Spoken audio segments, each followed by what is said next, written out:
Thanks for joining us. Well, our good friend Sruly Meyer, who, we've had him on the air to discuss a whole host of things, including plenty about Jewish music over the years. Did any of us ever suspect that we would be speaking to Sruly Meyer to promote an appearance on the Food Network? Woohoo! How did all this come about? We get to find out from the man himself, from the chef himself, from the cook himself. Sruly Meyer, my dear friend, a pleasure to welcome you back to JM and the AM. Thank you. Thank you so much for having me this morning. How are you? Baruch Hashem. So when did you drift into the world of being a chef? When did you discover the kitchen? Well, I'm the oldest of 10 children. Wow. So as I got into the yeshiva space, meaning I come home later than the younger kids, the dinner when I came home would be less and less. So when I come home from yeshiva at 7:30 and there's nothing left, my mother would say, "You're a big boy, go to the kitchen, make yourself something."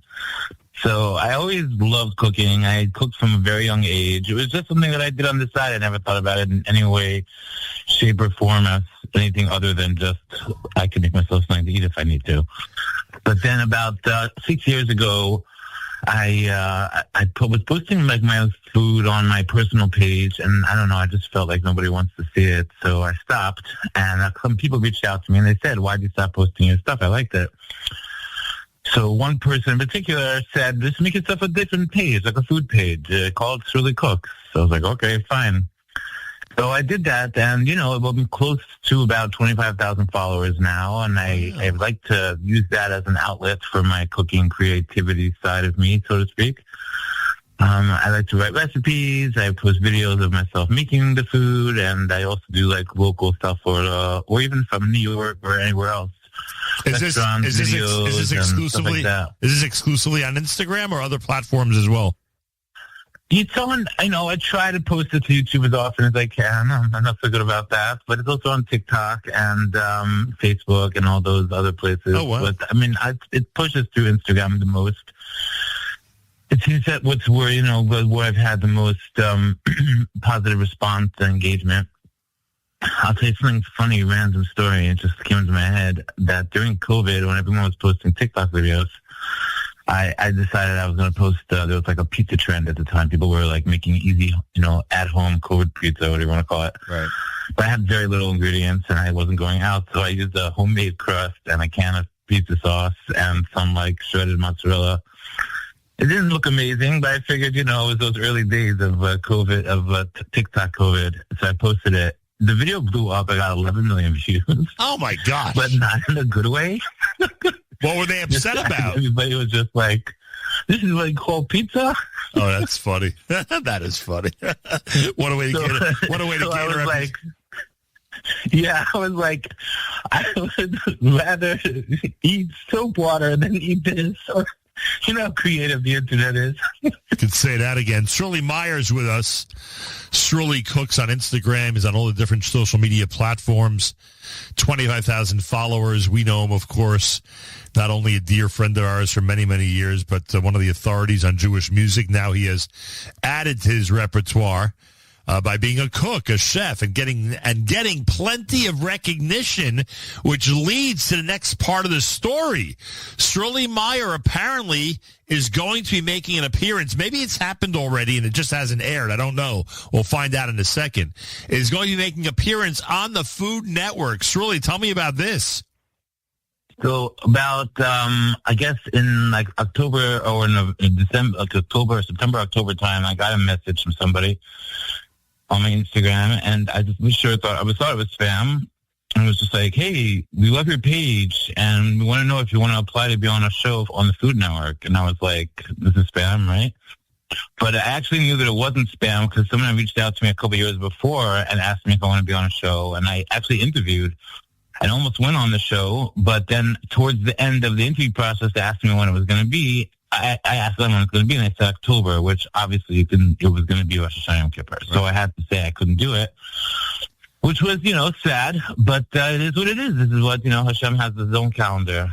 And then I guess someone must have reached out again now, and The first thing they said to me is they said, we love your stuff, and we know that you're an Orthodox Jew, so we just want to make sure that the kosher isn't going to be a problem. So you let us know, and then we could continue on the process, which lets me basically for like a week-long asifa of speaking to different Rabbanim and Dayanim and trying to get, a consensus of what I could do or if I could do it at all or all that type of stuff, which was pretty difficult. Well, what is it they're asking you to do? What's the theme of the show? The theme of the show is they found 100 cooks from America, home cooks. That's the kunst. They don't want restaurant chefs or food truck people or, fancy people who went to culinary school. They want home cooks, regular people who have home jobs or whatever jobs, and they just enjoy cooking. So, they found 100 different cooks from across the country, and when you got the green light, which took about a few months of interviews, literally 3 days later they had us on a plane, like everybody. And we flew in January to California. Where? To go where? California. Okay, go ahead. Yeah, California, Burbank. They had like a big studio there where they shoot a lot of the kitchen-related stuff. Literally, I got the email that you're in, and two and a half days later, I was in California. So has this thing been all done already? Is it in the can, as they say? Yeah, they filmed everything in January, and it was really exciting. And then I came back and had to be quiet about it, not saying anything for 6 months, which is very hard if you know me. Yeah, I don't know how anybody can be quiet about it. So I'm a marketing guy. I tell everybody everything. So it's 100 people in a competition. It's some type of game. Right. So they did put a little bit of like a game show element to it, which is that, if you go to their website, Food Network or any of those websites, so it's called 100 Cooks. They have all the details over there as well. But the basic gist of it is that each challenge has its randomized theme generator. So it could be like make your best picnic, make your best breakfast, make your best, egg challenge, whatever it is. Got it. And then they pick a number of contestants, and then they pick your number. So each cook has a number, 1, 2, 3, 4, 5, etc. And then they'll say, this challenge is going to have 5 cooks. This challenge is going to have 30 cooks. Got it. And then they call your number. You come down there, you compete, and each challenge has its own set of rules. How long did the entire game take? Was it days? It filmed over 2 weeks, and I do have to be a little bit careful about what I say because of the NDAs and all that stuff. But it filmed over 2 weeks. And is it one of those elimination things? They have 100 cooks and they want to get down to 1, or it works differently? Yeah, so they do go down from 100 to 1, and the winner could potentially win up to $250 million. 250. Oh, sorry. Oh my God, I wish 250 million, 250,000 dollars. Sruly Meyer's with us now. When one is eliminated, are they gone, or they have to hang around because they don't want anyone to know, in their hometown and stuff that they were eliminated? Right. So I can't comment so much on that, but I will say that everyone is under NDA from, every cook, even the winner or anybody that's involved. No, that I get. But if someone's eliminated after a day and they go home, then everyone knows they're out, right? Right. So there's a certain amount of subterfuge. Is that the right word? Maybe? Right. Okay. That goes on to make sure that it's not obvious. Interesting. Wow. So nobody in your life knows how you did. Would that be accurate? Yeah. Nobody. Nobody. Well, you might be $250,000 richer, and we don't know it. It's very funny, actually, because I have a friend who went on a different show, and he told me that he had to wait for a year for the show to air. Wow. And that even the winner of that show can't say anything till the full run of the show. Right. So that's another 3 months or whatever it is. So, and then who knows what the process is then. So hang on a second. Sruly, hang on a second. We have an emailer who claims that you just bought a new Corvette. So I guess we now know that you won. Sruly Meyer is with us. All right. Bottom line, when does it air? When do we get to see you on TV on the Food Network? Yeah, so the show debuts June 7th. That's a Sunday night at 9 p.m. Eastern Standard Time on the Food Network, and the following day on HBO Max. And it'll go till when? Is it one day, or it'll be airing for a month? How does it work? I think the finale is July 31st, if I remember correctly. Wow. So it's going to be... So it's like every week a new episode. Yeah, it'll be 7 weeks of us sitting on spilkas, as we say.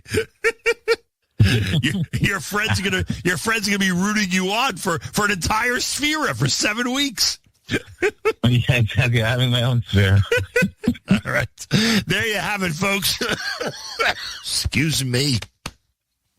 Our good friend Sruly Meyer, Sruly Cooks on social media. June the 7th, I have a feeling we'll remind everybody, June the 7th, a Sunday at 9 p.m. Eastern Time on the Food Network. That's when the show 100 Cooks will air for the first time. And as Sruly said, sometime after Tisha B'Av, he believes it's the 31st of July. The finale is going to air, and we'll find out where among the 100 he ended up. You know what we're hoping for, folks? We're hoping for number one. I want a very close friend to win $250,000. In fact, Sruly has said, listen to this, folks. Apparently, Sruly Meyer has been quoted that if he wins the $250,000, his first $18 check goes to JM and the AM. Sruly, is that true or not? Every single person that asked me if I won, I started to say, yes, don't worry, the check is in the mail. You had the right answer for me. You got me in my own game. What can I tell you? All right. I've been asked a few times. Mazel tov to you. As they say at the Oscars, it's just an honor being nominated, right? I'm sure it was just... Right, exactly. I don't know. We don't know what yet. They told us while we were there. You're special by being here. Exactly. We don't know what the results are, but I'm sure you had a blast. And by the way, you got to come on after the 31st of July, because I am sure there must have been an encounter or two, positive, of course, with either the people running the show or your colleagues who were other cooks about Judaism and kosher. Trust me, I stood out over there. I would imagine. Do me a favor, keep a list, and in August we'll go through it if you don't mind. Absolutely, my pleasure. Thanks, Sruly. Great speaking to you. Congratulations. Thanks for having me on. Have a great day. A pleasure. Sruly Meyer, everybody. He'll be on the Food Network starting on the 7th of June. You heard what he said. He'll come on after July when it finally all airs and share some of the good stories, the stories you'd only hear on JM and the AM. I'm telling you now, with all the people out there doing interviews and all the folks who think they know what they're doing when it comes to this stuff, trust me, we'll get a story that no one else is going to get. I can guarantee you that. I say that proudly. More coming up. It is a Tuesday morning edition of JM and the AM.